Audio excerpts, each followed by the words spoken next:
дегеніміз не? Қандай тақырып өттіңдер? Зат есімнің септелуі. Зат есімнің септелуі дегеніміз не? Зат есімнің септік жалғаулар арқылы өзгеруін зат есімнің септелуі деп атайды. Қазақ тілінде 7 септік бар. Атау, ілік, барыс, табыс, жатыс, шығыс, көмектес. Сөйлемдегі сөздерді бір-бірімен байланыстыратын жалғауларды септік жалғаулары деп атайды. Атау септігіндегі сөздер кім, не, кімдер, нелер деген сұрақтарға жауап береді.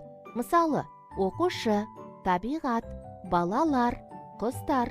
Атау септігіндегі сөздер сөйлемде бастауыш қызметін атқарады.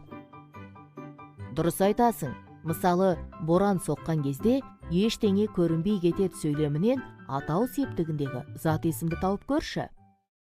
Бұл сөйлемде боран сөзі атау септігінде тұр. Не деген сұраққа жауап береді? Берілген сөйлемде ол бастауыш қызметін атқарып тұр. Дұрыс, жарайсың Дана.